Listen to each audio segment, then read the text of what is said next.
ஸ்ரீராம ராம ராமேதி ரமே ராமே மனோரமே சஹஸ்ரநாம தத்துல்யம் ராமநாம வரானனே ஆபதாம் அபஹர்த்தாரம் தாதாரம் சர்வசம்பதாம் லோகாபிராமம் ஸ்ரீராமம் பூயோ பூயோ நமாம்யஹம் கூஜந்தம் ராமராமேதி மதுரம் மதுராக்ஷரம் ஆருஹ்ய கவிதாசாகாம் வந்தே வால்மீகி கோகிலம் வால்மீகேர் முனிசிம்ஹஸ்ய கவிதா வனசாரிணः ஸ்ருண்வன் ராம கதாநாதம் கோனயாதி பராங்கதிம் யத்ர யத்ர ரகுநாத கீர்த்தனம் தத்ர தத்ர கிருதமஸ்தகாஞ்சலிம் பாஷ்பவாரி பரிபூர்ணலோச்சனம் மாருதிம் நமத ராட்சசாந்தகம் வேதவேத்யே பரே பும்சி ஜாதே தசரதாத்மஜே வேத பிராச்சேதசாதாசீத் சாக்ஷாத் ராமாயணாத்மனா. பக்தர்கள் நவராத்திரி உற்சவத்துக்காக கொலு பார்க்க வேணும்னு கூடியிருக்கிறோம். சுந்தரகாண்டம் கொலு மற்றும் பல திவ்ய கஷேத்திரங்கள், இதிகாச புராணங்களின் சரித்திரங்கள் இவையெல்லாம் பொம்மைகளாக கொலுவில் வைக்கப்பட்டுள்ளன. இந்த புரட்டாசி மாசத்திலே அமாவாசை கழிந்து சுக்லபக்ஷத்தின் முதல் 9 நாட்கள் நவராத்திரின்னு கொண்டாடுகிறோம். நவராத்திரின்னு சொல்லும்போதே தாயாருக்காகவே இருக்கக்கூடிய ஆச்சரியமான உற்சவம். ஆகமப்படி பார்த்தால் கோவில்களில் நவராத்திரி கொண்டாடப்பட்டு அங்க இருக்கக்கூடிய சுவாமி தாயார் அவர்கள்தான் கொலு வீற்றிருத்தல்ங்கிறது உள்ளது. அப்படின்னா கொலு இருக்கிறதுங்கிறது தாயாரே கொலுவாக எழுந்துள்ளி இருத்தல். அந்த காலத்துலலாம் ராஜ தர்பாரில் சக்கரவர்த்தி கொலு வீற்றிருந்தார், கொலு மண்டபம் அப்படின்னு சொல்லுவார்கள். அப்படின்னா காண வந்திருக்கிற குடிமக்கள் எல்லாருக்கும் ராஜாவே தரிசனம் கொடுப்பார். அதற்காக அவர் கொலு மண்டபத்தில் எழுந்துள்ளி இருப்பார்.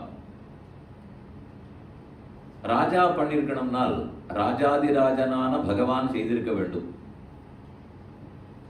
பெருமான்னு சொன்னால் இந்த உற்சவம் மட்டும் தாயாருக்குன்னு உற்சவம். சில க்ஷேத்திரங்களில் இந்த நவராத்திரியின் போதே பிரம்மோற்சவம் நடைபெறுகிறது. அதுவும் இதே புரட்டாசி மாசத்தில் சிரவண நட்சத்திரத்துக்குன்னு இருக்கக்கூடிய திருவேங்கடவன் வெங்கடேச பெருமான் அவருடைய பிரம்மோற்சவம் நடைபெறுகிறது. இப்படி ரொம்பவே பிரசித்தி பெற்றது தான் இந்த நவராத்திரி. தாயார் கொலு இருக்க வேணுங்கிறது ஆகமம். அது ஒத்தொத்தருடைய வீட்டிலேயும் அவரவர் வீட்டில் 6 பெருமாள் தாயார் எல்லாருமோ அவர்கள் எல்லாவற்றையும் கொலுவாக வைத்துக் கொள்ளுதல் அப்படிங்கிறது ஆகமப்படிக்கு இதில் அது சேர்க்கப்பட்டுள்ளது. உண்மையில் கோவிலில் தான் அந்த உற்சவம் நடந்தது. பின்னால் அந்தந்த இல்லந்தோறும் வீடு தோறும் இது தொடங்கி ரொம்ப விமரிசையாக நடந்து வருகிறது.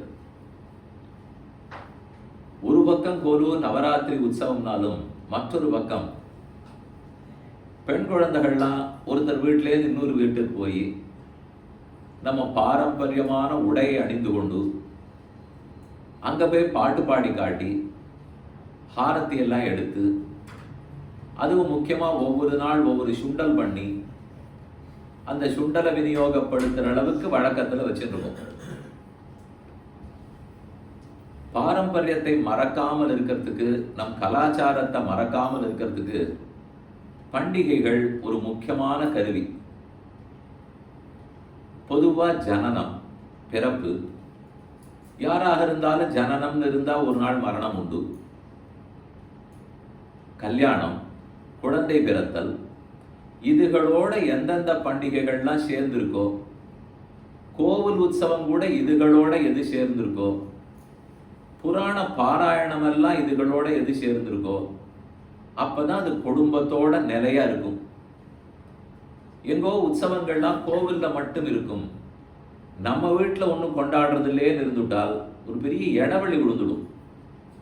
அதனால நம்ம சனாதன தர்மத்தில் அந்த இடைவெளிக்கு இடமே இல்லை.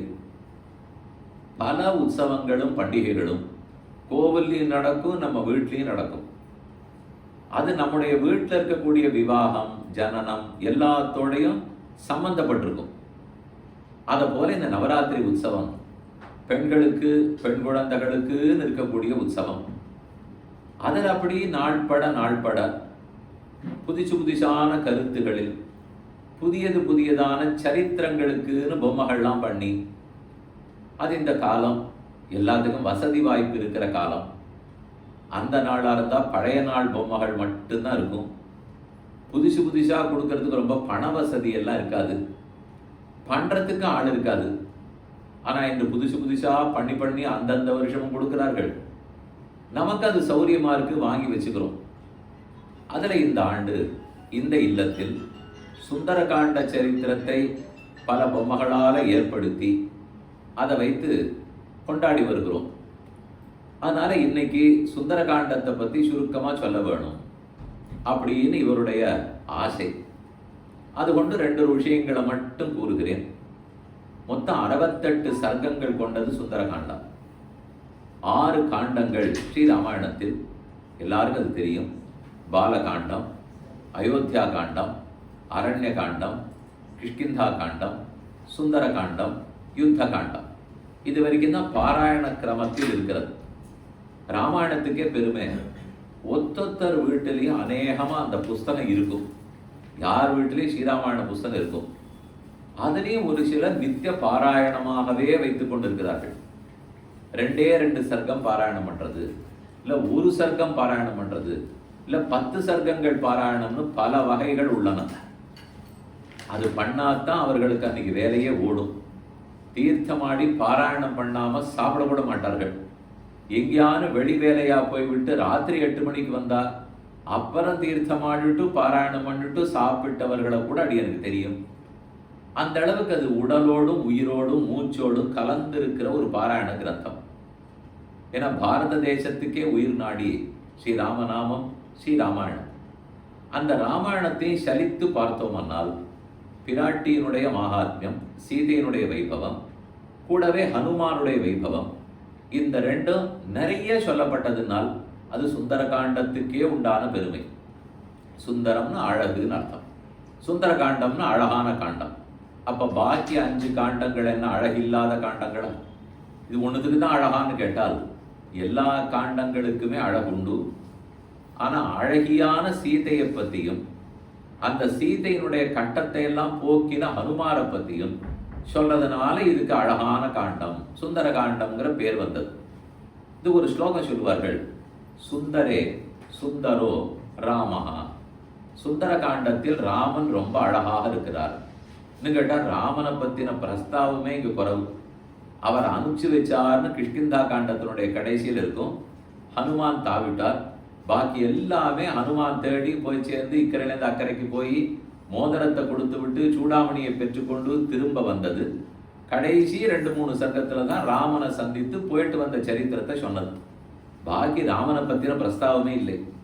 ஆனால் நேர ராமன்கிற கதாபாத்திரம் திருமேனியோடு அங்கே வரலையே தவிர ஹனுமான் சீதைக்கு அடையாளம் சொல்லும்போது எல்லாம் ராமனுடைய சரித்திரம் தான். நான் அவரால் அனுப்பப்பட்டேன், அவர் இப்படி இருக்கார், அப்படி இருக்கார், உன்னை விட்டு பிரிந்து இவ்வளவு துன்பப்படுறார், எல்லா சரித்திரத்தையும் ஹனுமான் சொல்லியிருக்கார். அதை கேட்டு சீதை உருகி விட்டாள். அதனால சுந்தரியனுடைய சௌந்தர்யமே ராமனால தானே. ஆகவே இது சுந்தரே சுந்தரோ ராமஹா. சுந்தர காண்டத்தில் ராமன் சுந்தரமூர்த்தியா இருக்கார். சுந்தரே சுந்தரி கதா. இந்த சுந்தரகாண்ட சரித்திரமே ரொம்ப சுந்தரமானது. ஏன்னா ஹனுமானுடைய வைராக்கியம், ஹனுமானுக்கு இருக்கக்கூடிய சாமர்த்தியம், அவருக்கு இருக்கக்கூடிய வீரம், தீரம், பராக்கிரம் எல்லாத்தையும் இது சொல்றதுனாலே கதையுமே ரொம்ப நல்லா இருக்குங்கிறார்கள். சுந்தரே சுந்தரி சீதா இருக்கவே இருக்கா. சீதையனுக்கு குறவே இல்லை. சீதா சரித்திரம் தான் முழுக்க. ஆனா சுந்தரி சீதான்னு சொல்லியிருக்கேனால் சீதை ஒரு அலங்காரம் கூட பண்ணிக்கல, குளிக்க கூட இல்லை, 2-3 வஸ்திரம் மாத்திக்க கூட இல்லை. அதே அழுக்கடைந்த திருமேனியோட தலை கூட சீவாமல், குளிக்காமல், சாப்பிடாமல் அப்படியே தீனமான ஸ்திதியில சீதை இருக்கிறாள். ஆனா அந்த சீதையை தான் சுந்தரி சுந்தரி சுந்தர காண்டத்துல சுந்தரியான சீதை சொல்லப்பட்டாள்னால் அப்ப வெறும் உடல் அழகு மட்டும் அழகில்லை, அலங்காரத்தினுடைய அழகு மட்டும் அழகில்லை, மனத்தில் இருக்கக்கூடிய அழகுதான், புத்தியில இருக்கக்கூடிய பெருமை தான் அழகு. அப்படிங்கிறதுனால தான் சீதை அழகாக இருக்கிறாள்னு வந்தது. சுந்தரே சுந்தரம் வனம், அசோகவனம் அவ்வளவு நல்லா இருக்குமா? நமக்கு தோணுது ராவண பவனம் இல்லையா, அதை போய் கொண்டாடலாமானால் திருவடி மதித்த ஐஸ்வர்யம்னு சொல்லுவார்கள். அப்படின்னா ஆஞ்சநேய சுவாமி வந்து அசோகவனத்தை பார்க்கிறார். முதல்ல லங்கையில இறங்கினார், சுத்தி சுத்தி எல்லா இடத்தையும் பார்க்கிறார். அப்ப அவர் மனசு சொல்றது, லங்காம் ராவண பாலிதாம், என்ன அழகான கட்டுக்கோப்பான நகரமா இருக்கு. இந்த ராவணன் மட்டும் ராமனை எதிர்க்காது இருந்திருந்தார்னால் எங்க ராமனு சீதை அயோத்தியை விட்டுட்டு இந்த ஊரோடையே குடுத்தனம் வந்திருப்பார்கள் என்கிற அளவுக்கு ஹனுமார் நினைச்சுக்கிறார்னால் அவ்வளவு நல்ல ஊர். எத்தனை நல்லதாக இருந்தாலும் தீயவர் கையில் அகப்படுமானால் அது அவ்வளவே அப்படிங்கிறதுக்கு சாட்சி. என்ன சுமாரா இருந்தா கூட அது நல்லவர் கையில் இருக்குமானால் தானே உயரத்துக்கு வந்துவிடும். அதனாலே சுந்தரே சுந்தரம் வனம், அதுவும் நல்லா இருக்கு. சுந்தரே சுந்தரம் காவியம், ராமாயணத்தினுடைய இந்த பகுதி அயோத்தியா காண்ட ஆரண்ய காண்டத்தெல்லாத்தையும் விட இந்த சுந்தர காண்ட ஸ்லோகங்களை வாசிச்சு பார்த்தீங்கன்னா இன்னுமே மனதுக்கு ரொம்ப ரம்யமா இருக்கும். பாகவத ஸ்லோகம் எல்லாம் ஒரு மாதிரி, ராமாயண ஸ்லோகம் எல்லாம் ஒரு மாதிரி. கேட்டா பாகவதம் அதிகமான பாராயணத்தில் இருக்கிறதே தவிர அதுதான் இன்னும் கொஞ்சம் கடினமான ஸ்லோகம். ராமாயண ஸ்லோகம்ங்கிறது வாச்சோ விதேயமா வந்துட்டே இருக்கும், சுலபமா இருக்கும். அதுவும் அடிக்கடி படிக்கிறோமா, படிக்க படிக்க படிக்க இன்னும் ஆசையா இருக்கும். அதனால காவியமே இந்த சுந்தர காண்ட காவியம் இதுவும் அழகாத்தான் இருக்கு. சுந்தரே சுந்தரோ கபிகி, கபி குரங்கு, ஹனுமான் அவருடைய அழகு என்ன அழகா ராமனுடைய செய்தி எடுத்துன்னு போய் சீதையினிடத்துல சொல்றார். சொல்ல வேண்டியதை மட்டும் சொல்றார், எதையும் சேர்த்துடல, விட வேண்டியதையும் விட்டுட்டார்.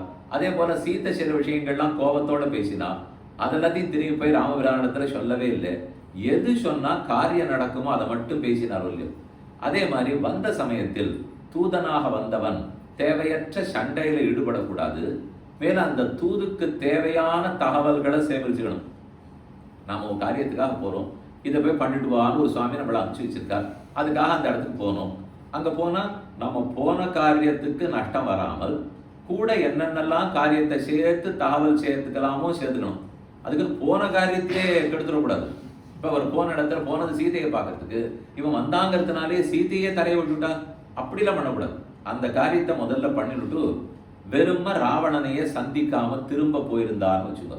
அப்ப ராமபிரான் கேட்கலாம், ராமனுடைய நீ இங்கே தூதனா போயிருக்கியே, ராவணனுடைய பலம் என்ன, எத்தனை மந்திரி பிரதானிகள்லாம் இருக்கார்கள், சேனை ராணுவம் எப்படி இருக்குன்னால் அதெல்லாம் நான் பார்க்கவே இல்லையே, நீ மோதிரத்தை கொடுத்துட்டு வர சொன்னீர், நானும் கொடுத்துட்டு வந்தேன்னா அப்படி கேட்கக்கூடாது. ராமபிரான் அப்படிப்பட்டவரை அனுப்பவும் மாட்டான்னு வச்சுக்கோ. நம்மாட்டமா யாரையாரும் ஒருத்தர் அனுப்பிச்சுட்டு நாமம் கெடுத்துட்டு அவார்டு கெடுத்துட்டு போன காரியம் அடுத்த தரத்துலேருந்து இவர் அனுப்புறதே இல்லை அப்படிங்கிற முடிவுக்கு வந்துருவோம். அப்படி இல்லை, பார்த்து சரியா தான் அனுப்பிச்சிருக்கார். கேட்டா ஹனுமான் சீதை நடத்துல என்ன தெரியுமா சொல்றார்? சீதைக்கு ஒரு சந்தேகம், நீர் வாயு புத்திரனா இருக்கீர், அதனால இவ்வளவு பெரிய கடலை தாண்டி வந்து விட்டீர், திரும்ப போய் ராமனிடத்துல செய்தி சொல்லி அவர் இவ்வளவு பெரிய சைன்யத்தை கூட்டின்னு வரணும்னால் அத்தனை பேராலையும் கடலை தாண்ட முடியுமா? இது அவளுக்கு சந்தேகம். உம்மால முடிஞ்சிருக்கு, கருடனால தாண்ட முடியும், வாயுவால தாண்ட முடியும், உம்மால தாண்ட முடியும். திருவிக்கிரம பெருமான் உலகத்தை தாவி அடக்கும் போது தாண்டினார்னு கேள்விப்பட்டிருக்கோம். இது வரைக்கும் தான் தெரியும். நீர் திரும்பி போன பிற்பாடு இத்தனை வானர்களையும் கூப்பிட்டு வர முடியுமான்னு சீதை கேட்டாள். ஹனுமான் ரொம்ப வேடிக்கையா சமாதானம் சொன்னார். சீதை அப்படியெல்லாம் நீ நினைக்கவே வேண்டாம். மத்த பிரத்யவர கஷ்டித்து நாஸ்தி சுக்ரீவ சந்நிதௌ, என்னை காட்டிலும் சுக்ரீவனுடைய சேனையில் தாழ்ந்தவனே இல்லைன்னார். மத்தகா பிரத்யவர கஷ்டித்து, அவரன்னா தாழ்ந்தவன் அர்த்தம். என்னோட ஒப்பிட்டு பார்க்கச்சே என்னை விட தாழ்ந்தவனே ஒத்துரும் இல்லை, என்னை விட எல்லாரும் சக்திசாலிகள் தான்.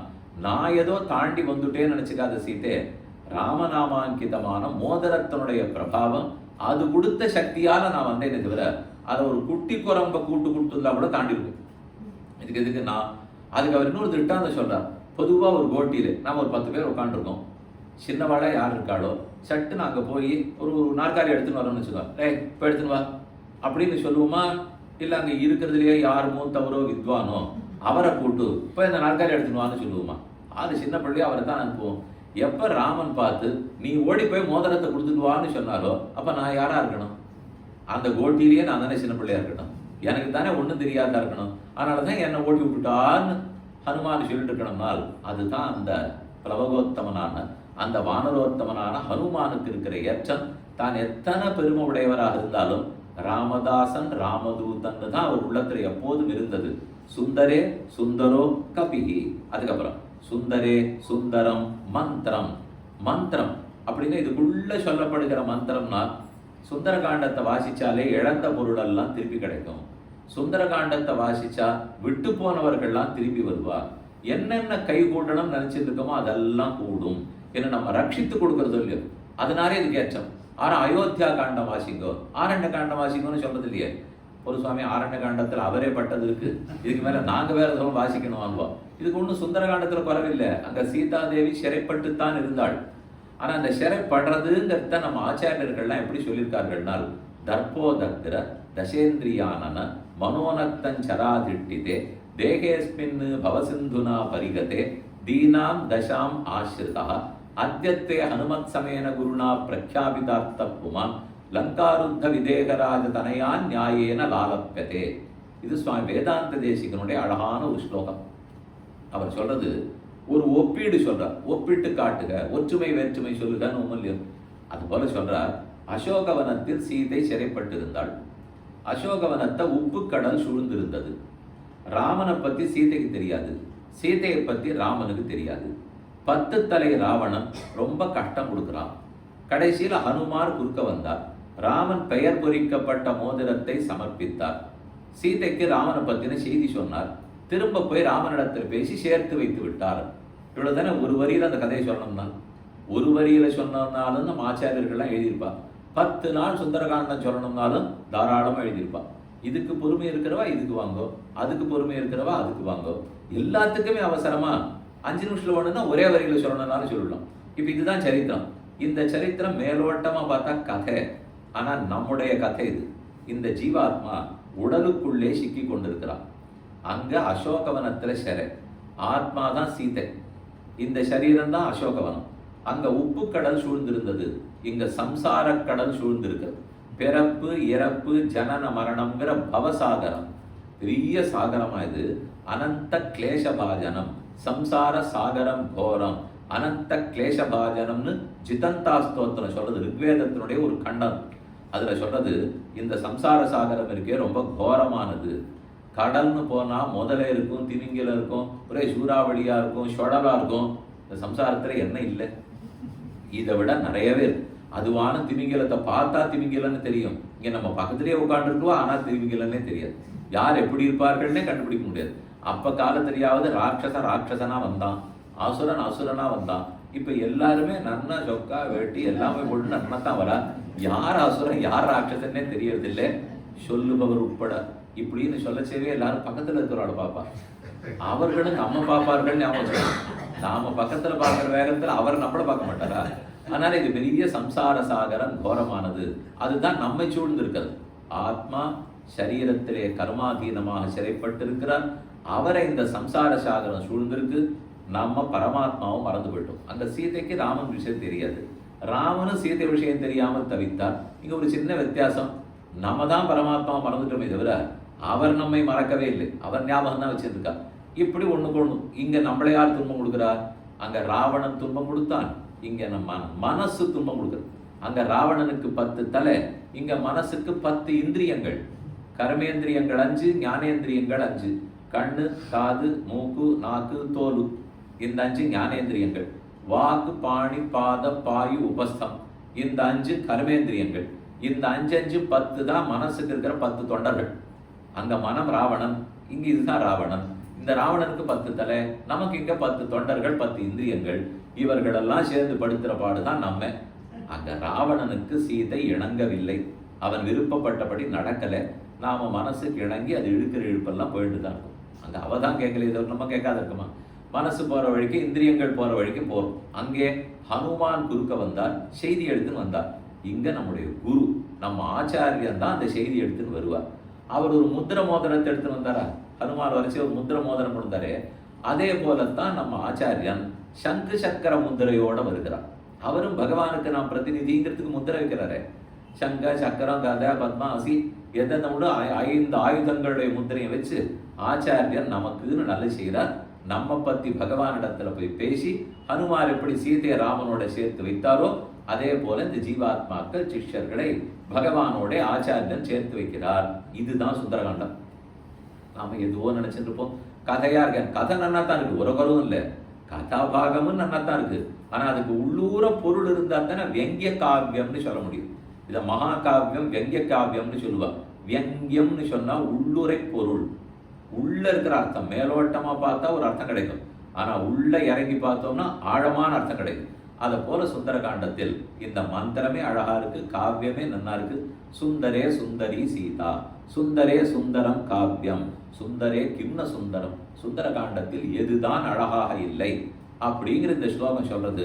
கம்பர் பாடும்போது ராமாயணத்தில் ஒரே பாட்டாலே ஹனுமானுக்கு துதி பாடினால், கடவுள் வாழ்த்து பாடம் சுந்தரகாண்டத்துக்காக பாடுறார். அப்ப அவர் பாடும்போது 5லே 1 பெற்றான். 5 பூதங்களை எடுத்துக்கொண்டார். பிருத்திவி, அப்பு, தேஜஸ், வாயு, ஆகாசம். இந்த 5 பூதத்தோட இந்த சரித்திரத்தை தொடர்புபடுத்தியுள்ளார். 5லே 1 பெற்றான்னா 5ல் 1 வாயு. வாயு குமாரன் தானே ஹனுமான். அப்ப 5லே 1 பெற்றான். 5லே 1 தாவி. அவர் எதை தாவினார்? சமுத்திரம், கடல், அது தண்ணீர். பிருத்திவி, அப்பு, தேஜஸ், வாயு, ஆகாசம். அல்ல தண்ணீரை தாண்டினார். தாண்டச்சே எதை வழியாக போனார்? 5லே 1 ஆறாக ஆரியற்காக ஏகி. 6னா பாதை, மார்க்கம், வழின்னு அர்த்தம். 6னா நதிங்கிறது ஒரு அர்த்தம், 6னா வழின்னு ஒரு அர்த்தம். பேருன்னா தான் நம்ம கிடைக்கிற பாக்கியம். எங்க போய் சேரணுமோ அது பேரு, என்ன பெறுகிறோமோ அது பேரு. 16 பெற்று பெருவாழ்வு வாழ்கன்னு சொல்றியா, அந்த 16 புருஷார்த்தங்கள் கிடைக்கிறது இல்லையோ அது எல்லாத்தையும் பேருன்னு கொள்க. அந்த பேற்றை அடைவதற்கு ஒரு வழி வேணுமே, அதைத்தான் 6ன்னு சொல்லுவோம். 5லே 1 ஆறாக, அதுதான் ஆகாயம்.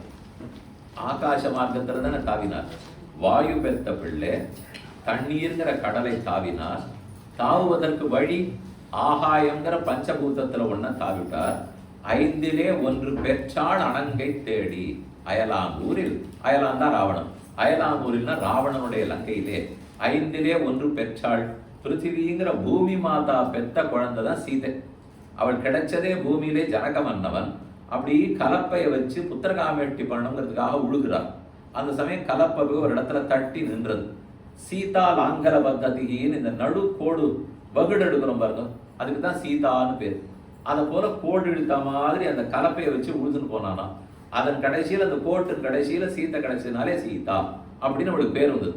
அவள் இயற்பெயர் ஜானகி, வைதேகி, மைதிலி, இதெல்லாம் அவளுக்கு இருக்கிற பெயர். ஜனகனுக்கு பிள்ளைங்கிறதுனால ஜானகி, மிதிலா தேசத்துல பிறந்ததுனால மைதிலி, விதேகராஜனுக்கு குழந்தையா பிறந்ததுனால வைதேகி. சீதான்னு சொன்னது லாங்கர பத்ததி, இந்த கலப்பையினுடைய கடைசியில கிடைச்சதுனால சீதை. அந்த சீதா தேவி அப்போதிலே இருந்து இருக்கிறார் அத்தனை ஏற்றத்தோடு இருந்தாள். அவ பூமாதேவியினுடைய புதல்வி. பூமாதேவிக்கு பிறந்த பூமியில பிறந்தவ தானே. அதனால 5லே 1 பெற்றாள் அணங்கு சீதை. கடைசி அவர் பண்ணது என்ன? 5லே 1 வைத்தான், அவன் நம்மை அழித்து காப்பான். 5ல பாக்கி இருக்கிறது நெருப்பு, அக்னி மட்டும்தான் பாக்கி. அதை வச்சுட்டாரு மொத்த இடத்துக்கும். அதனால 5லே 1 வைத்தான், அவன் நம்மை அழித்து காப்பான். அந்த ஹனுமாரே நம்ம எப்போதும் அனுகிரகிப்பார்னு சொல்றது சுந்தரகாண்டத்துக்கு ஒரு அழகான கடவுள் வாழ்த்து. ஹனுமானுக்கு ஸ்துதியாக பாடினார். கிட்கிந்தா காண்டத்தினுடைய கடைசி நீங்க சொல்லச்சேவே அதோ ஹனுமான் புறப்படுறார். கிட்கிந்தா காண்டத்தினுடைய கடைசியிலேருந்து வச்சிருக்கேன்னு இப்ப தானே சொன்னார்கள். அதனால இந்த கடைசி ஸ்லோகம் மட்டும் என்னன்னு சொல்றேன். ச வேகவான் வேக சமாஹிதாத்மா ஹரிப்பிரவீரா பரவீர ஹந்தா மனசமாதாய மகானுபாவா ஜகாமலங்காம் மனசா மனஸ்வி. பெரிய அவ்வளவு பெரிய திருமேனி எடுத்துக்கொண்டு தாவரத்துக்காக தயாராயிட்டார். ஒரு மலைக்கு மேல ஏறிக்கொண்டார். அதெல்லாம் நடந்தது. இன்னைக்கு திருநெல்வேலி தாண்டி நாகர்கோவில் போற பாதையில திருக்குறுங்குடிங்கிற ஊர், அங்க வடிவழகிய நம்பி எழுந்துள்ளி இருக்கிறார். எங்கனேயோ அன்னமீர்கால் என்ன முனிவது நீர் நங்கள் ஓர திருக்குறுங்குடி நம்பிய நான் கண்டவின் சங்கினோடும் நேமியோடும் தாமரை கண்களோடும் செங்கனிவாய் ஒன்னினோடும் செல்கின்றது என் நெஞ்சமே நம்மாழ்வார் பாசுரம் சுந்தர பரிபூர்ணம் ரொம்ப ஆச்சரியமான பெருமாள். வர்ண கலாபத்தில் இருப்பார். அப்படின்னா கருப்பா சிலாரூபத்தில் இருப்பார், அல்லது சுண்ணாம்பில் இருப்பார், அது போலலாம் பெருமாள் எழுந்துள்ள இருப்பார். வர்ணத்திலே உதடு சகப்பா இருக்கும், கையெல்லாம் கருப்பச்சையா இருக்கும், அதை நகமெல்லாம் அதே வர்ணத்திலே சேவிச்சுக்கலாம். தாமரையை போல ஒரு சகப்பு கை முழுக்க ஓடும், திருமேனி முழுக்க அப்படித்தான் இருப்பார். அந்த மலைக்கு தான் மகேந்திரகிரின்னு பேர். இப்ப இங்க சொல்றதே ராமாயணத்தில் மகேந்திரகிரியின் சிகரத்திலிருந்து ஹனுமார் தாவினார். அப்பதான் இந்த திருக்குறுங்குடி மலை தொடர்லேயே தான் தாவிருக்கார். அங்கேயும் 7 மலை இருக்கு தெரியுமோ. ஸ்ரீனிவாச பெருமான் இடத்துல தான் 7 மலைங்கிறது இல்லை. மகேந்திரகிரி திருக்குறுங்குடியில சேவிக்க போனாலும் 7 மலை. அங்கிருந்து தாவினவர் அங்க தாவி போய் அதுக்கு நடுவில் இருக்கிற தடங்கள் எல்லாத்தையும் தாண்டி அதற்கப்புறம் சீதையை தேடி கட்டப்பட்டு கண்டுபிடிச்சு ராவணனை பார்த்து நெருப்பு வச்சு இதெல்லாம் அப்புறம். ஆனா முதல் ஸ்லோகத்தை எடுக்கச்சே இந்த கிஷ்கிந்தா காண்ட கடைசியில சொல்றார், மனசமாதாய மகானுபாவா ஜகாம லங்காம் மனசா மனஸ்வி. லங்கையை ஹனுமார் அடைந்து விட்டான்னு கிஷ்கிந்தா காண்ட கடைசி ஸ்லோகம். ஜகாம லங்காம், ஒரு நகரவே இல்லையேன்னு தாவவே இல்லையென்னால் மனசா மனஸ்வி, மனத்தால் அப்பவே அடைஞ்சுட்டார். ஒரு காரியத்தை குறித்த நம்ம மனசுல இப்படித்தான் திட சித்தம் வச்சுட்டால் என்ன தடங்கள் வந்தாலும் அந்த தடங்கல்களை உடைத்தெறிந்து தான் போகணும். இதைத்தான் தீரன் தீரன் குறிப்பிடுறார். நம்ம ஆறு தைரியமா இருக்கிறவர். யார் தீரன்னா கையில கத்திய வச்சிருந்து துப்பாக்கி வச்சு ஓஹோன்னு சண்டை போடுறானே அவனெல்லாம் தீரன்மோ. ஆனா கண்ணன் கீதையில சொல்லச்சே தீரஸ்தத்திர நமுஹ்யத்தின்னு ஸ்லோகம் வரும். இந்த தீரன் எதை கண்டும் கலங்குவதில்லை அப்படின்னால் சாம்சாரிகமான சுகதுக்கங்கள் நிறைய வரும். அதை கண்டு கலங்காமல் எடுத்த பாதையில் யார் முன்னேறுகிறானோ அவனை தான் தீரன் தீரன்னு கண்ணன் கொண்டாடுறார். அந்த தீரத்தோட தான் மனசா மனஸ்வி ஜகாம லங்காம். லங்கையை உடனே சட்டென்று அடைஞ்சுட்டார். ஆனா அது அவ்வளவு சுலபம் இல்லை. 1000 யோஜன விஸ்தீர்ணமான கடலை தாண்டித்தானே போக வேண்டும். ததோ ராவண நீதாயாக சீதாயாக சத்ருகர்ஷனா ஈயேஷ பதம் அன்வேட்டும் சாரணாச்சரித்தே பதி. இதுதான் சுந்தரகாண்டத்தினுடைய முதல் ஸ்லோகம். எல்லாரிடத்துலையுமே பிரார்த்தனை பண்ணிக்கிறேன், யாரா இருந்தாலும் சுந்தரகாண்டமாவது பாராயணம் பண்ணணும். ஒரு நாளைக்கு 2 சர்க்கம் 1 சர்க்கம் எது முடியுமோ. இல்லை ஸ்லோகம்லாம் சொல்றவளுக்கு எனக்கு தெரியாதா, தமிழ் அர்த்தம் படிங்க. தமிழே சுந்தரகாண்டத்தினுடைய அர்த்தம் போட்டிருக்கா. உங்களுக்கு என்ன பாஷையோ மாதృ பாஷையோ அதுல நிச்சயமா அதனுடைய மொழிபெயர்ப்பு இருக்கும். ஆனா அவரவர்கள் பண்ணதுன்னு பார்க்காதீங்க, பழைய ஆச்சாரியர்கள் பண்ண மொழிபெயர்ப்பா வாங்கிக்குது. இல்லைன்னா தங்களுக்கு என்ன தோணுமோ எல்லாத்தையும் அதுல சேர்த்து பண்ணிடுவா. இது நம்ம கிரகத்துல தளிகை பண்ணும்போது திருமாறுறதுன்னு உண்டு. அது திருமாறினா நெய் அது இது கடுகு மிளகெல்லாம் போட்டு திருமாறினா சாப்பாடு நல்லா இருக்கும். ஆனா அதுக்கு நான் மொழிபெயர்க்கிற சமயத்துக்கு என் சொந்தமா நினைக்கிறதுலாம் திருமாறுனா அது நல்லா இருக்காது. அப்படிதான் பண்ணிடுவோம். முக்கியமா ஆங்கில மொழிபெயர்ப்பு படிக்கிறதுனா ரொம்பவே ஜாக்கிரதையா இருக்கும். ஏன்னா அவரவர்கள் எந்த எண்ணத்தோட எதுக்கு எழுத வந்திருக்கான்னு தெரியாது. பார்த்து வாசிக்கணும். எப்போ ஒரு 100 வருஷத்துக்கு முந்தைய புஸ்தகமா இருந்தா தேவையில்லைன்னு வச்சுக்கலாம். 500 வருஷத்துக்கு முன்னாடியா இருந்தா ரொம்ப நல்லது. அப்ப சந்தேகப்படாம வாசிக்கலாம். அதுவும் நம்ம வழி வந்த பரம்பரையில வந்த ஆச்சாரியர்கள் எழுதினதா இருக்கணும். அவர்கள் எழுதினதா இருந்துட்டா நம்பி வாசிக்கலாம். முதல் ஸ்லோகம் சொல்றார் சுந்தரகாண்டத்தில், ததோ ராவண நீதாயாக சீதாயாக சத்ருகர்ஷனா. ராவணனாலே சீதை தூக்கி செல்லப்பட்டாள். பழைய சரித்திரம் சொல்றார். ததோ ராவண நீதாயாக நாள் அதை 2ஆ பிரிக்கலாமா. ததா ராவண நீதாயாக, ததா அராவண நீதாயாக. இந்த 2த்துக்கு பெரிய வித்தியாசம். ராவண நீதாயான்னு சொன்னா ராவணன் பலாத்காரம் பண்ணி சீத்தை தூக்கின்னு போனான்னு அர்த்தம். அராவண நீதாயான்னு சொன்னால் ராவணன் ஒரு அல்பன், இவன் போய் மகாலட்சுமியை தூக்கின்னு போட போறானா. இது நடக்காதது.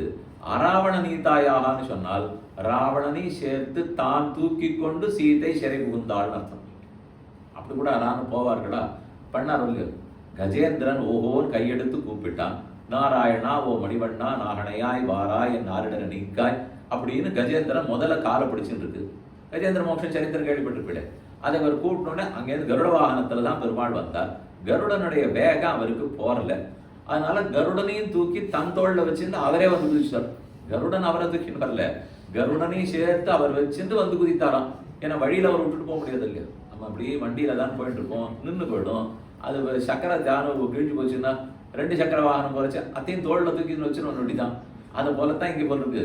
ஏன்னா சுந்தரி ரகுநாதஸ்ய சுரஸ்திரீ துக்கசாந்தையே தசானனஸ்ய பவனே தசமாசான் உவாசகான்னு ஒரு ஸ்லோகம்.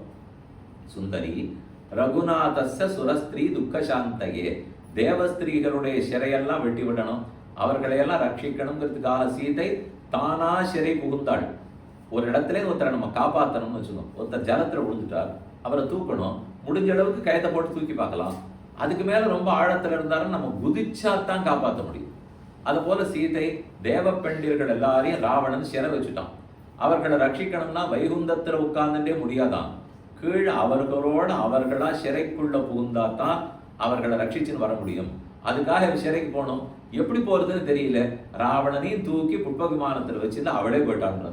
அதனாலதான் ததோ ராவண நீதாயாக சீதாயாக சத்ருகர்ஷனா ஈயேஷ பதம் அன்வேட்டும் சாரணாச்சரித்தே பிரதி வவ்ருதே ராமவிருத்தியர்த்தம் சமுத்திரைவ பர்வசு நிஷ்பிரமாண சரீரா ச லங்கித புரர்ணவம். நிஷ்பிரமாணம், இவ்வளவுன்னு அளவில்லாமல் பெரிய திருமேனியை ஹனுமான் எடுத்துட்டாருங்கிறார்.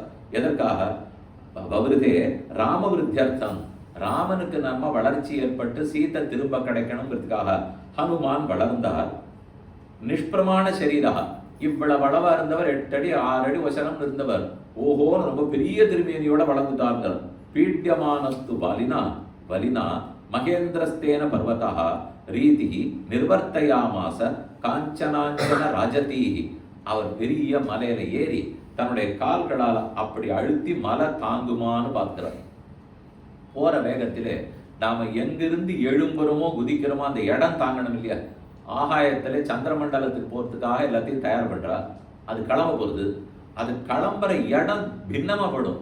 அந்த இடம் சும்மா போற சக்திக்கு அந்த இடம் தாங்கினாத்தான் அது ஏவி விட முடியும். அந்த தாங்கிறதுக்குன்னு கீழே நெருப்பு கீழே கூடவே ஒன்று போகும்.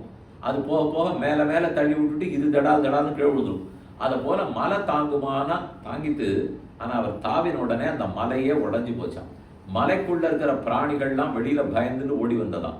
உள்ள இருக்கக்கூடிய நாகப்பாம்பு, ஆனைகள், சிங்கங்கள் எல்லாம் பிளிருண்டு உள்ள வந்ததாம். இவர் போற வேகத்துல காத்து கூடவே வேகம் அடிக்குமா? அதனால கீழே இருக்கிற ஆலமரம், அரச மரம், தென்னை மரம் இதெல்லாம் வேரோட பறித்து கொண்டு கொஞ்ச தூரம் ஹனுமானுடைய மேல போச்சான். அந்த காத்து வேகம், அந்த வேகத்துல இது கூட போச்சு, தடால் கீழே விழுதுதான். அது எப்படி இருக்குன்னு வால்மீகி சொல்றார். ச மத்த கோயஷ்டி பகானு பாதபானு புஷ்பசாலினா உருவேகோத்திதா விருட்சாக முகூர்த்தம் கபிமன்வயு பிரஸ்திதம் தீர்க்கம் அத்வானம் ஸ்வபந்துமிவ பாந்தவாக. நம்ம கூட இருக்கிறவாள்லாம் பந்துக்கள் எங்கேயாவது யாத்திரைக்கு போறான்னு சொல்லுவோம். அப்ப அவ ஏற்றி விட்ட ரயில் வண்டி மெதுவா நகருமா? கூடவே கொஞ்ச தூரம் அந்த வண்டியோட ஓடி கையை அசைச்சுட்டு திரும்பி வருவோம் இல்லையா? அதை போல இந்த மரத்துக்கும் கடல் அலைகளுக்கும் நமக்கு ரொம்ப வேண்டியவர் ராமகாரியத்துக்காக புறப்பட்டு இருக்கார். நம்ம கொஞ்ச தூரம் கூட போய் கையை அசைச்சுட்டு வருவோம். அப்படின்னு இந்த மரங்கள்லாம் ஒரு மைல் தூரம் போயிட்டு திடாலும் கீழே விழுந்துதான். அது போல ஆழ்கடல் அலதரை கையெடுத்தாடினார். கீழே சமுத்திரத்தினுடைய அலை. இவர் போன வேகம், திருக்குறுங்குடினா பக்கத்துல சமுத்திரம் இருக்கு, கடற்கரை இல்லையே தவிர அங்கேருந்து ஒரு 10 மைல் 15 மைல் போறா சமுத்திரம் வரும். அந்த கடல் அலைகள்லாம் கூடவே ஆர்ப்பரிச்சுதான். யாருக்கோ கையசைச்சு வழி அனுப்ப வைக்கிற மாதிரி போயிட்டு அலையெல்லாம் திரும்ப கீழே விழுந்தது. தாரா சித விவாகாசம் பிரபவௌச மகர்ணவா புஷ்பௌகேன சுகந்தேன நானாவர்ணேன வானரா. ஆகாசத்தில் அவர் புறப்பட்டார். அவர் பச்சையா இருக்கார். இடுப்புல கட்டிட்டு இருக்கிற துணி, இழுத்து கட்டிட்டு இருக்கிற கச்சை சகப்பா இருக்கு. ஆகாயமோ நீளமா இருக்கு. அந்த பொழுத பார்த்தாலே எல்லா வர்ணங்களை சேர்த்து ஒரு நானா வர்ணத்தில் வானவில்ல போல ரொம்ப அழகா எழுந்துள்ளி இருக்கிறார்னு தோன்றது. ஆகாசத்தில் வளர்ந்தார், பறக்கிறதுக்காக ஆரம்பிச்சார். அப்பதான் அவருக்கு 3 தடங்கல்கள் வந்தன. நம்ம வாழ்க்கையிலேயே தடங்கல்கள்லாம் வரும். அனாதி காலமா சேர்த்து வச்சிருக்கிற கர்மங்கள், அது ஒரு தடங்கல். அதன்படிக்குதான் பிறப்பு, அதன்படிக்குதான் அறிவு, அதன்படிக்குதான் ஆயுள், ஆரோக்கியம் எல்லாம் ஓரளவு அது முடிவு பண்ணும். அப்படின்னாலே நான் பிறக்கிறச்சவே இவ்வளவுதானே சுவாமி, நான் எதுவுமே முயற்சி பண்ணி மாத்திக்க கூடாது. ஆனால் இருக்கு, அநேகமா அது முடிவு பண்ணும். ஆனா அதுக்கு மேல நம்முடைய முயற்சியான பகவத் அனுகிரகத்தால் இது எல்லாத்தையும் மாத்திக்கலாம். ஜாதகம் ஒரு மாதிரி சொல்லிடும், இந்த சமயத்துக்கு இதுதான் படுக்க போறது, அது மொத்தமாவே ராசிக்குன்னு ஒரு பலன் எழுதுவா, இல்ல நம்ம கட்டத்துக்குன்னு ஒரு பலன் இருக்காதா? நமக்கா சோதனையா யார் எங்கெங்க இருக்க வேண்டாமோங்க இருப்பான். அது சுக்கரனோ செவ்வாயோ புதனோ எங்கெங்க அவர் இருக்க வேண்டிய இடத்துல அவர் இருந்திருந்தா நமக்கு வம்பே இல்லை, இருக்க மாட்டார். இது நம்ம ஒண்ணு அவரை நகர்த்தி எல்லாம் பண்ணல. பிறந்த படத்தை நமக்கு என்ன தெரியும்? பிறக்கிற சமயத்துக்கு பழைய கர்மங்களால் இப்படி நம்ம பிறந்துட்டோம். அதுக்கப்புறம் அது எல்லாத்தையும் மாத்திக்கணுங்கிறதுக்காக தான் இந்த ஸ்தோத்திரங்கள், பாராயணம், நாம சங்கீர்த்தனம், இது எல்லாமே வீணா. நாம் பிறக்க சேவை எப்படி இருக்க போறேங்கிறது முடிவு எடுத்தனா இதெல்லாம் எதுக்கு? பண்ணவே வேண்டாமே. தினப்படி ஆராதனை பண்றோம், ஏதோ பகவான் நமக்கு நல்லது பண்ணுவார், பாராயணம் பண்றோம், நல்லது நடக்கும், மந்திரங்களை சொல்றோம், நல்லது நடக்கும். நடக்கும்னா ஜாதகப்படி என்ன இருக்கோ ஓரளவுக்கு அதனுடைய தாக்குதல்கள் பாதிப்பை குறைத்து கொள்ளலாம்ங்கிறது தான் உண்மை. பாதிப்பே குறையாதுங்கிறது இல்லை. இந்த விளக்கு எரியுது, இந்த விளக்குக்கு முன்னாடி நான் ஒரு மஞ்சளா ஒரு காகிதம் வச்சேன், இல்லை கருப்பா ஒரு காகிதத்தை ஓட்டுவிட்டேன், நான் விளக்கு நிறுத்தவே இல்லை. விளக்கு இருக்கு, ஆனா அந்த கருப்பு காகிதம் விளக்கின் ஒளி வெளியே வருவதை தடுக்குமா இல்லையா? விளக்கேத்துறா, இந்த விளக்கேத்துறா அதுக்கு மேல ஒரு கண்ணாடி விழுவப்படுது, அது காற்று விளக்க தொந்தரவு பண்ணாத இருக்கணும், விளக்கினுடைய சூடு எம்பேர்ல படாத இருக்கணும். இந்த ரெண்டுத்துக்கமாகும். அதே மாதிரி நாம பாராயணம் பண்றோம், நாம சங்கீர்த்தனம் பண்றோம், எத்த பண்ணிட்டு இருந்தாலும் அது கண்டிப்பா அந்த சூடு நம்ம பேர்ல படாத தடுக்கும். கர்மங்களால ஏற்படக்கூடிய கட்டம் இருக்கும், ஆனா அதனுடைய பாதிப்பை குறைக்கிறதுக்காக தான் பண்ணிட்டு இருக்கும். இது பழைய கர்மங்களை பத்தி சொன்னேன். இருக்கவே இருக்கு, இப்ப சேர்க்கறது. முன்னாடி சேர்த்து வச்சது நிறைய இருக்கு, இப்ப சேர்த்துட்டு இருக்கிறது நிறைய இருக்கு. இதெல்லாத்தையும் நம்ம குறைத்தாக வேண்டும். அந்த குறைக்கிறதுக்கு எது வழி?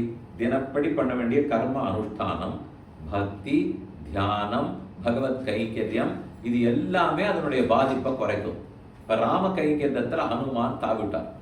அவருக்கு 7.5 நாட்டு சனி அந்த சமயத்துல தான் பிடிக்கணும்னு இருந்துதான். ராமாயணத்தில் இல்லை, இருந்தாலும் ஒரு சரித்திர சுவையா சொல்லுவார்கள். 7.5 நாட்டு சனி பகவான் வந்தார், இப்போ உன்னை பிடிச்சிட்டாடணும், அதனால நம்ம காரியம் எல்லாம் கட்டுப்பாடு தான். அதெல்லாம் உண்மை இப்ப விடுறதாவே இல்லை. நான் ராம கைங்கரியத்தில் இருக்கேன், இல்லை போயிட்டு வாருந்தான். அப்படி எல்லாம் கிடையாது. யாரா இருந்தாலும் கிரகக்கோளாறு பண்ணித்தான் தீரும். அப்ப 7.5 வருஷம் எல்லாம் வேண்டாம், 7.5 மாசம் பிடிச்சிட்டு மாட்டான். 7.5 நாழி கூட என்கிட்ட நேரம் இல்லை, நான் இப்ப போகணும் சீதா தேவியை பார்க்கணும். 7.5 வருஷம்னா ராமன் கொடுத்திருக்கிற நேரமே இன்னும் 30 நாள் தான் இருக்கு. அவ்வளவுதான் எங்க சுக்ரீவன் சொல்லியிருக்கா. அதனால இல்லைன்னா சரி ஒரு 7.5 நிமிஷமான பிடிச்சுப்பேன்டா, பிடிச்சுட்டு போவோம். எங்க பிடிச்சுக்கணும் தான் அங்கங்க சொல்லுவா. இது கழுத்துல சனி பிடிக்கும், இது கண்டக சனி, இந்த சனி, அந்த சனி நடுவில். அது போல எங்க பிடிக்கணும்னா தலையில பிடிச்சுக்கோன்னா தலையில பிடிச்சுட்டார். பாறாங்கல் எல்லாத்தையும் எடுத்து தலையில வச்சுட்டார. ராம கைங்கரியத்தினுடைய கல்லு பட்ட உடனே சனி பகவானுக்கு முக்தி கிடைச்சது. இவருக்கு ஒண்ணும் இல்லை, அவர் இருந்தா தானே எல்லாரையும் படுத்துவார். அவருக்கே அதே நிமிஷம் ராம கைங்கரியம் கிடைச்சது, அவருக்கு அதில் அன்றையம் கிடைச்சதுன்னு சொல்வார்கள்.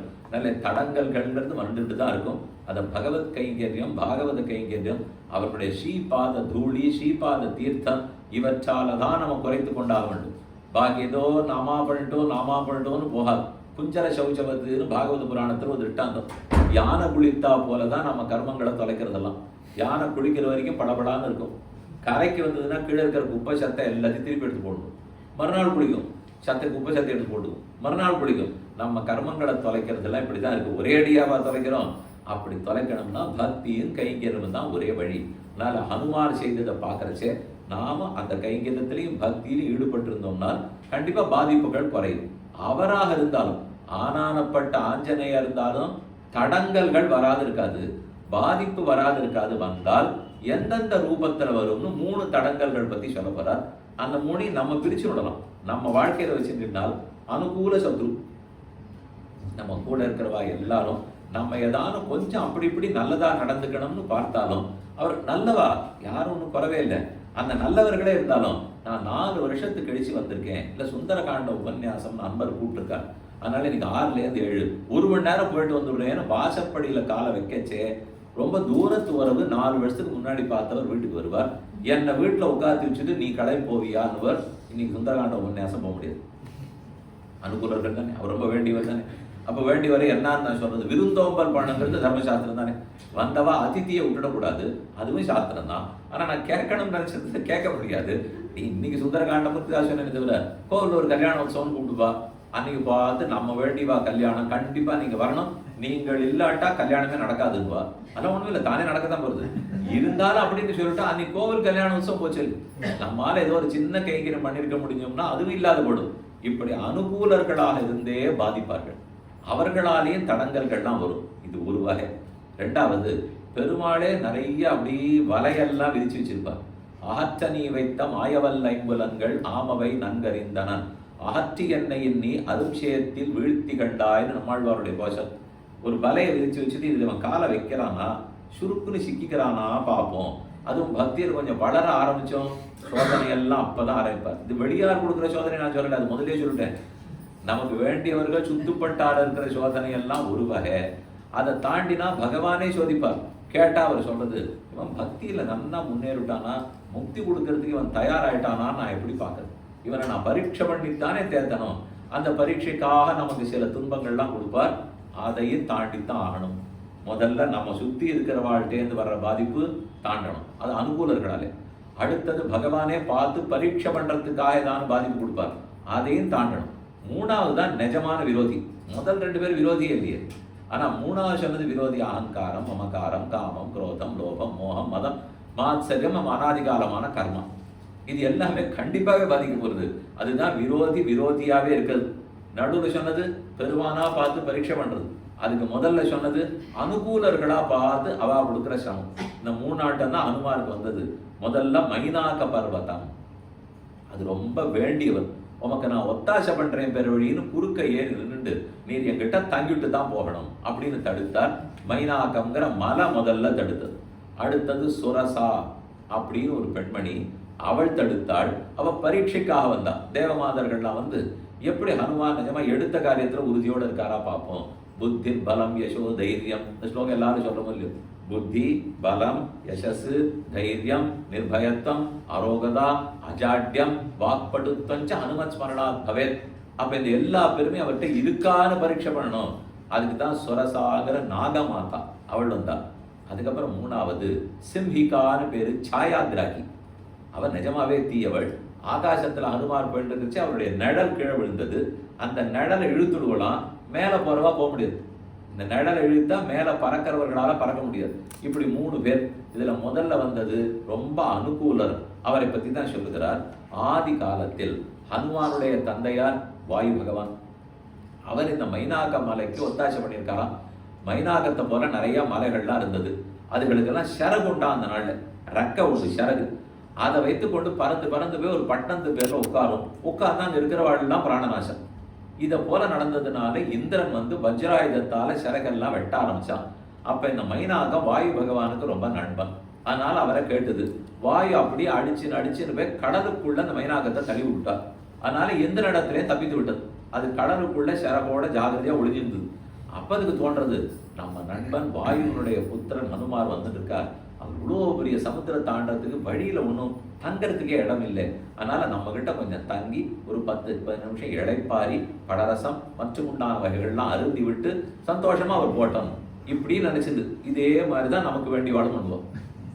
நீங்க அவசியம் தங்கிட்டு போங்க, நீங்க இந்த மாதிரி ஒவ்வொன்றும் அலைய வேண்டாம், உடம்ப பார்த்துங்கோ, எப்பவும் ஓய்வு எடுத்துட்டே இருக்கோ. இந்த சொல்லிட்டே இருக்காருன்னா நமக்கு ஏற்கனவே ஓய்வு தான் உடம்பு. இதுக்கு மேல அது போகணும்னு கிளம்பறச்சே இல்லை, அதெல்லாம் வேண்டாம்னு சொன்னால் சரி நம்ம தான் ஜாஸ்தி உழைச்சிட்டோ பொருக்கு, அதனால இனிமே வேண்டவே வேண்டாம், நம்மளே நிறுத்திடுவோம். அதை போலத்தான் மைனாகம் குறுக்க வந்து சொன்னார். அந்த சரித்திரம், முதல் சரித்திரம் மைனாகத்தை பத்தினது. சிரமம் ச प्लवगेन्द्रस्य समीक्षोत्ताद मर्गसी हिरण्यगर्भो मैनाकः निशम्य लवणाम्भसा उत्पपाद जलात्तूर्णं महाद्रुम लतावृतः दर्शयामास शृंगाणि सागरेण नियोजितः. சமுத்திரத்தால் அப்படி தூக்கி விட்டப்பட்டு மைனாக பர்வத்தை நடுவுல நின்னுது. அந்த மைனாகம்ங்கிற மலை ஒரு ஆள் உருவத்தை எடுத்துக்கொண்டு கையை கூப்பி கொண்டு முன்னாடி வந்து நிற்கிறார். வந்து ஹனுமான் இடத்துல பிரார்த்திக்கிறார். மானுஷம் தாரயன் ரூபம் ஆத்மனஹா சிகரே ஸ்திதா துஷ்கரம் கிருத்தவான் கர்ம து இதம் வானரோத்தம பூர்வம் கிருத்தயுகே தாத. எப்படிலாய் உங்க அப்பா கிருத்தயுகத்துல என்னை காப்பாத்தி விட்டார். இப்ப நம்ம திரேதாயுகத்துல இருக்கோம். நீ ராம கைங்கரியம்னு போகவே எனக்கு அதுல ஒரு பங்கு கிடைக்குமேன்னு ஒரு ஆசைதான்.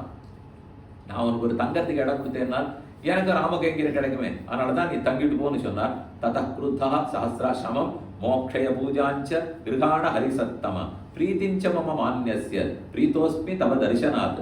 உன்னை பார்த்ததுலயே ரொம்ப பிரீத்தியா இருக்கு.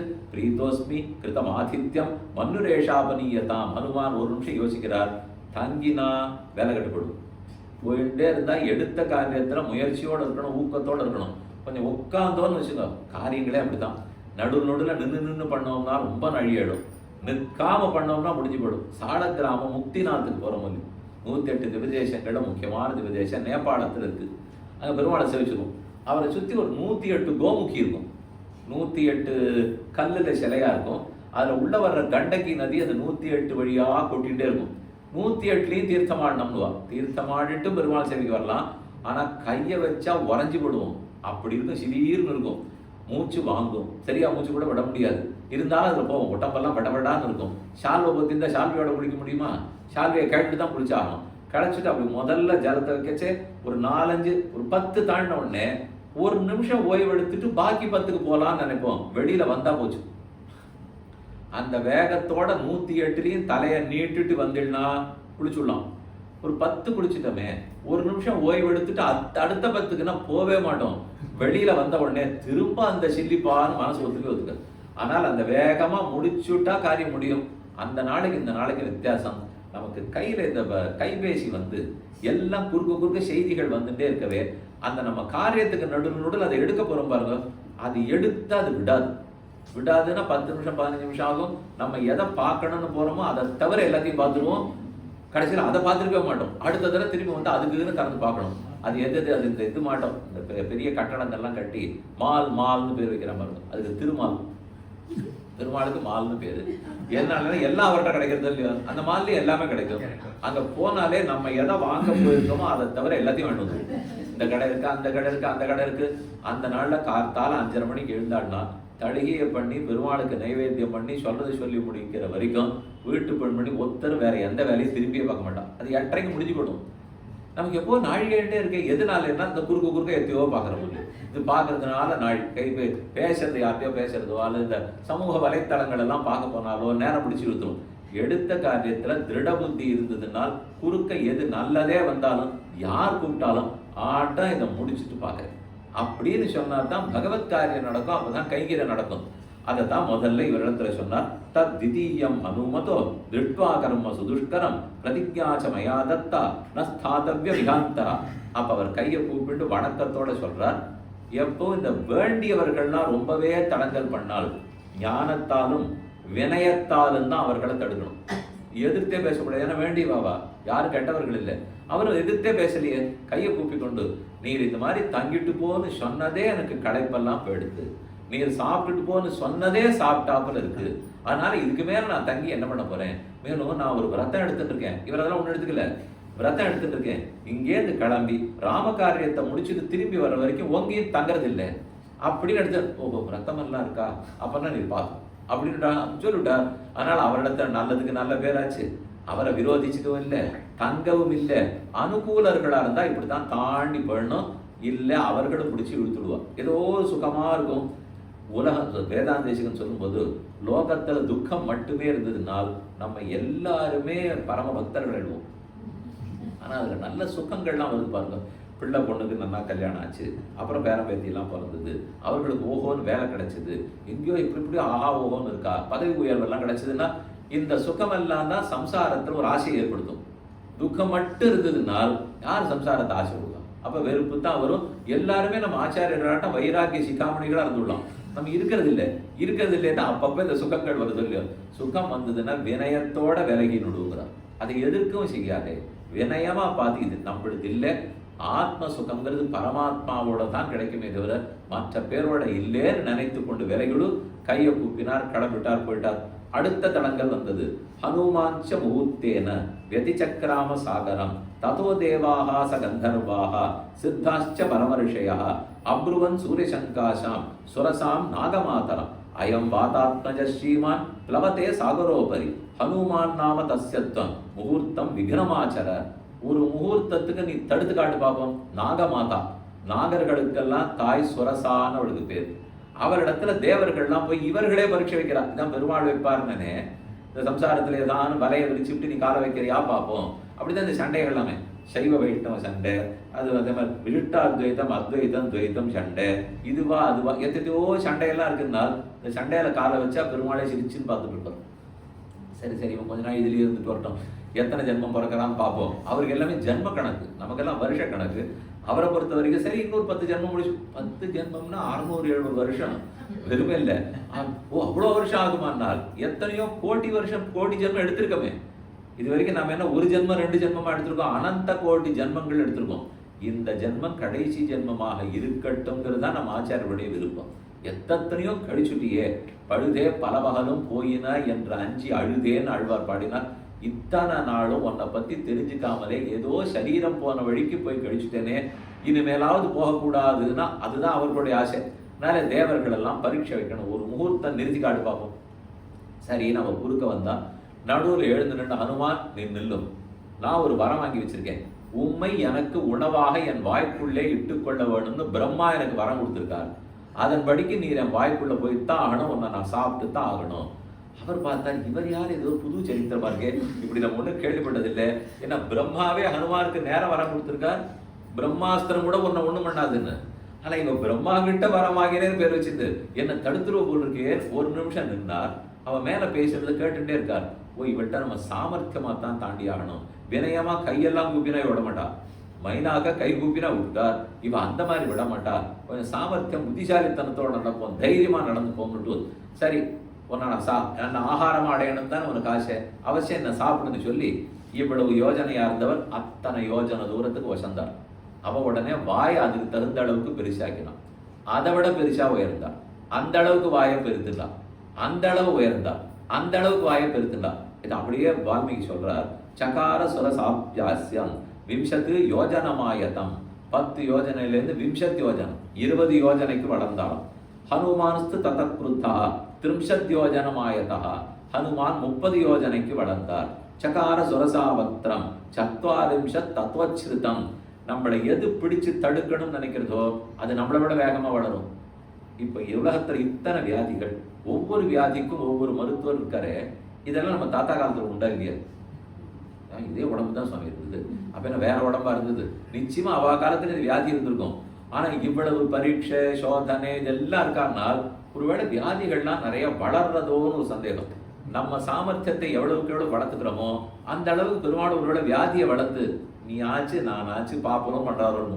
அது போலத்தான் இவரு யோஜனையா வளர்றார், வியாதி யோஜனையா வளர்றது. நம்ம எத்தனைக்கு எத்தனை கண்டுபிடிக்கிறோமோ அத்தனைக்கெத்தனை வியாதி அதை விட வேகமா வளருது. ஏதோ ஒரு ரூபத்துல வருதா? இவ்வளவு பெருசா வாயை திறந்திருந்தார். சட்டுன்னு யோசிச்சவர் தன் திருமேனியை சுருக்கி கொண்டார். இதைத்தான் யமம் நியமம் ஆசனம் பிராணாயாமம் பிரத்யாயாமம் யாரெல்லாம் அட்டாங்க யோகத்தின் மூலம் அட்டமகா சித்தி அடையறார். அட்டமகா சித்தின்னு சொன்ன அணிமா கரிமா லகிமா மகிமா பிராகாமியம் வசித்தம், இதெல்லாம் 8 சித்திகள். வேணுங்கிற அளவுக்கு உடம்ப வளர்த்துக்கலாம், வேணுங்கிற அளவுக்கு உடம்பு சுருக்கிக்கலாம், வேணுங்கிற இடத்துல இருக்கிற இடத்துல இருந்தே காரியம் பார்க்கலாம், யாரை வேணும்னாலும் நம்ம வசத்துக்குள்ள எடுக்கலாம். இதெல்லாம் அட்டமகா சித்தின்னு ஹனுமான் எல்லாத்தையும் பெற்றவர். அவர் ஒன்றத்தையுமே உபயோகப்படுத்த போறது இல்லை. வேணும் தனக்கு எதுக்கு? நமக்கு தேவை ராமநாமம், நமக்கு தேவை அவருடைய நாமத்தை சொல்லிட்டே இந்த லோகத்தோட இருந்தா போருங்கிற ஆசையில் இருந்தவர். அவர் வைகுந்தத்துக்கு ராமபிரான் திரும்பி போறச்சே கூப்பிடச்சே கூட நான் வரலேன்னு விட்டார். ஸ்னேகோமே பரமோராஜன்னு துவைநித்தியம் பிரதிஷ்டிதா பக்திஷ்ட நியதா வீர பாவோ நானியத்திர கச்சதி. நான் இந்த பூலோகத்துல நீ திருவடிபட நடந்த இந்த பாரதத்திலேயே நான் இருந்துக்கிறேன் ராமா. ஒரு ராமநாமத்தையே சொல்லிக்கிறேன் போரும். எங்க யார் ராமநாமம் சொன்னாலும் எந்த இடத்துல ராமாயணம் பாடப்பட்டாலும் உட்காந்துருக்காரு. நமக்கு என்ன தெரியுங்கிறதுக்காக உட்காந்துருக்காரு. அவரும் ராமநாமத்தை பாடியிருக்கார், வால்மீகியும் பாடியிருக்கார். அவ 2 பேரும் பாடினா நன்றாக இருக்குமா? நம்ம ஏதோ உளறி கொண்டிருந்தா நன்றாக இருக்குமா? ஆனா நம்ம உளறலையும் கேட்டு தலையை குனிந்து கொண்டு எத்திர எத்திர ரகுநாத கீர்த்தனம் தத்திர தத்திர கிருத்தமஸ்தகாஞ்சலி பாட்பவாரி பரிபூர்ணலோச்சனம் மாருதிம் நமத ராட்சசாந்தகம். எங்கெங்கெல்லாம் ராமாயணம் பாடப்படுகிறதோ ராமநாமம் சொல்லப்படுகிறதோ கை கூப்பிட்டு கண்லேருந்து ஜலமா வழியுமா.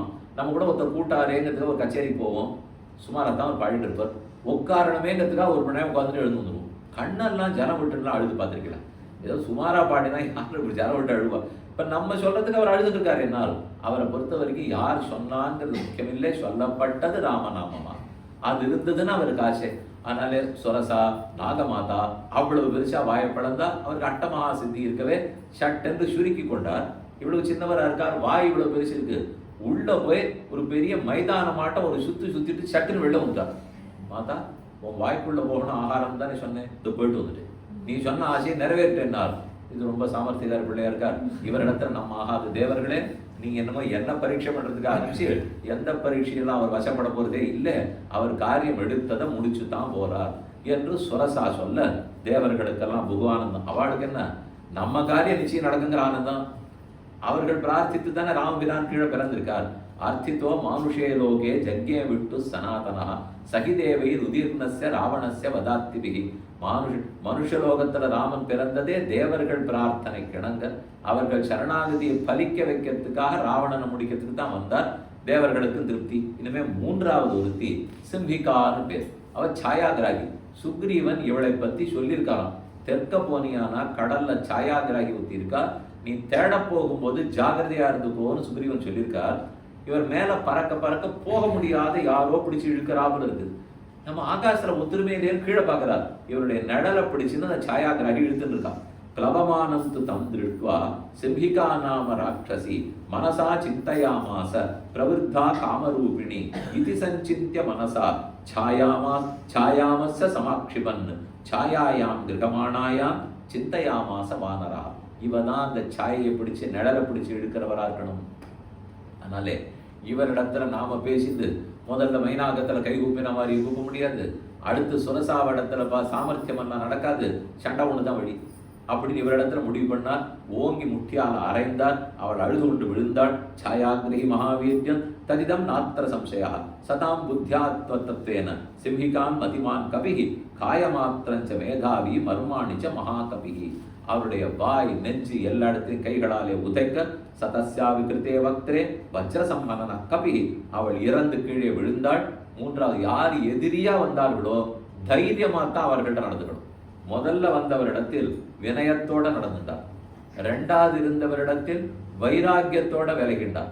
மூணாவது வந்தவரிடத்தில் தீரனா தைரியத்தோட நடந்து கொண்டார். அதனால யார் யார் வரும்போது எப்படி நடந்துக்கணும். அதை போல நமக்குன்னு இருக்கிற விரோதிகள் நம்முடைய அனாதிகால கர்மங்கள், அகங்காரம், மமகாரம், காமம், குரோதம், லோபம், மோகம், மதம், மாத்சல்யம், இதெல்லாம் நம்மோட கூடவே இருக்கிற விரோதி. இதை தவிர இருக்கவே இருக்கு எத்தனையோ விரோதி. சம்சாரம் இருந்தா இருக்கத்தான் போகுது. அப்ப அது அத்தனையும் நம்ம தைரியமா தாண்டணும்னா தைரியம் ஒண்ணுதான். ஆமா, இந்த தடங்கல்கள் வரும், தாண்டித்தான் ஆகணும்னு இருக்க வேண்டும். நீர் நுமது எண்ணிவை வேர் முதல் மாய்த்து இறை சேர்மின் உயிர்கதன் நேர்நிலை இல்லேன்னு ஆழ்வார் பாடினார். அகங்கார மமகாரத்தை தொலைச்சிட்டாலே, தேகமே ஆத்மாங்கிற தப்பான புரிதலை தொலைத்தாலே எத்தனையோ நல்லது நடக்கும். இந்த ஜீவாத்மா பரமாத்மாவுக்கு பரதந்திரன், பரமாத்மாவுக்கு அடிமை. நான் சுதந்திரன்னு நினைக்கவே கூடாது. பகவத் பரதந்திரனா இருக்கா, பகவானுக்கு சேஷப்பட்டு இருக்கிறார், கிங்கரனாக இருக்கிறார். இது எல்லாமே ஹனுமானிடத்துல தெளிவா இருந்தது. அதனாலதான் 3 பேரையும் தாண்டிவிட்டார். கடைசியாக போய் இறங்குகிறார். த்ரீன் கிரமானிவ விக்ரமிய பலிவீரியஹரோ ஹரிஹி தத்ரூபம் அதிசங்கிப்ய ஹனுமான் பிரகிருதோஸ்திதா. ஆகாசத்தில் இவ்வளவு பெருசா வளர்ந்து வந்தவர் அப்படியே தன் திருமேனியை சுருக்கி கொண்டு வந்து இறங்குகிறார். மாலை பொழுது விழட்டும், பகல் பொழுது இன்னும் முடியல, இப்ப உள்ள போனா எல்லாரும் கண்டுபிடிச்சிடுவான்னு தயங்கி நின்று விட்டார்கள்.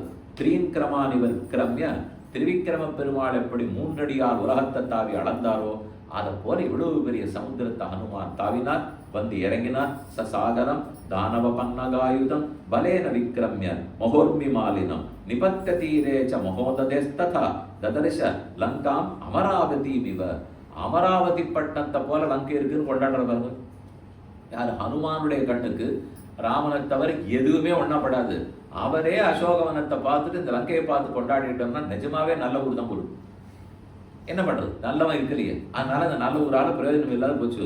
இப்படி ஹனுமான் சசாகரம் தானவ பன்னகாயுதம் பலேன விக்ரமிய மகோன்மிமாலினம் சசாகரம் அநாதிருஷ்யம் அதிக்கிரமிய மகாபலா திருக்கூட்டஸ்ய தட்டே லங்காம் ஸ்திதா ஸ்வஸ்தோ ததர்ஷா. திருக்கூட்ட பர்வத்தத்தில் போய் இறங்கினார். அப்புறம் தான் லங்கினி, இங்க பக்கத்துல இருக்காளே, அதான் லங்கினி. லங்கினி தான் அந்த லங்கா தேவி. அப்படின்னா லங்கையினுடைய ஊரே, அந்த ஊரே லங்கினியா இருந்துதான்.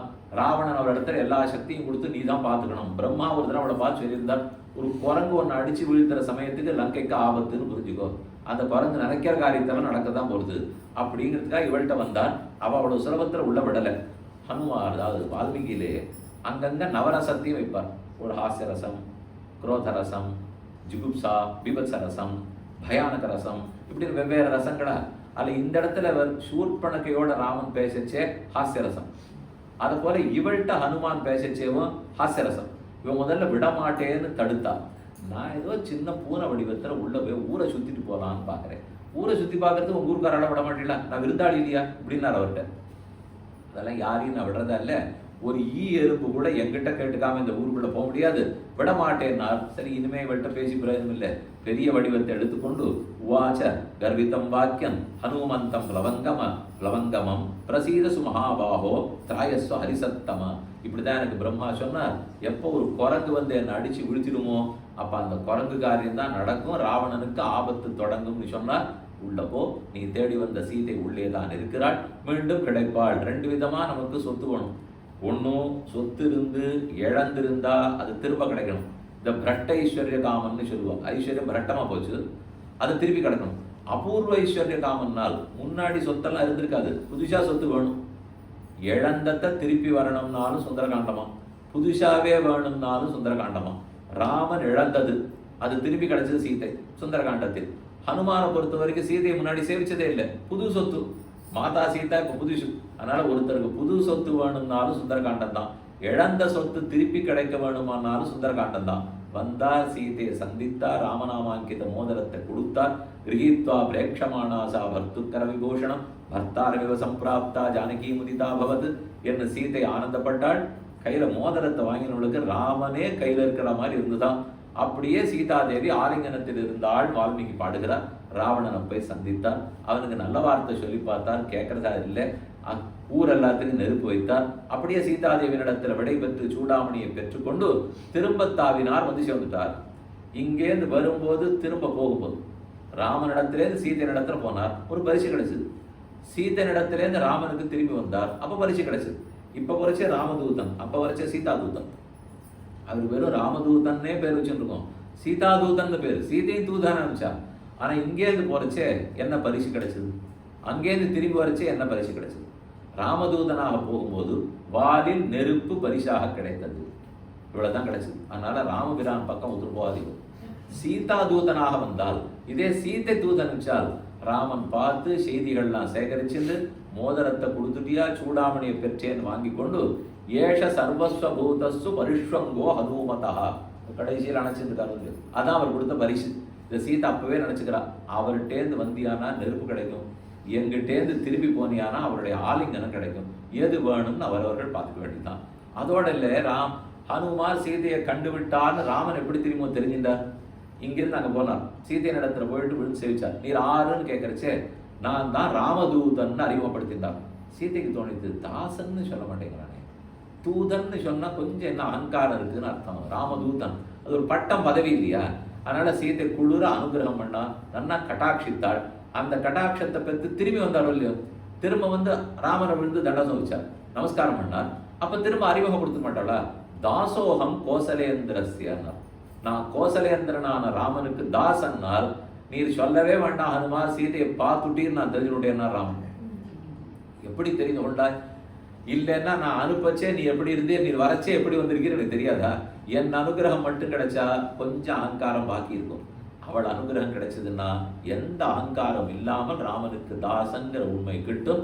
அந்த ராமதாசனுடைய அனுகிரகமும் சீதாராமனுடைய அனுகிரகமும் பூர்ணமா இந்த இல்லத்தாருக்கும் வந்திருக்கிற உங்கள் அனைவருக்கும் லோகா சமஸ்தாக சுகினோ பவந்து சமஸ்த சன்மங்களானி சந்து ஆபதாம் அபஹர்த்தாரம் தாதாரம் சர்வசம்பதாம் லோகாபிராமம் ஸ்ரீராமம் பூயோ பூயோ நமாமியகம் மங்களம் கோசலேந்திராய மகனீய குணாப்தயே சக்கரவர்த்தி தன்முஜாய சார்வபௌமாய மங்களம் மங்களம் மங்களம் சொல்லிக்கொண்டு மேன்மேலும் எல்லார் இல்லத்திலேயும் நம்ம பண்டிகைகளோ சம்பிரதாயங்களோ விடாமல் அனுஷ்டிக்க வேண்டும் என்று பிரார்த்தித்துக் கொண்டு அமைதி.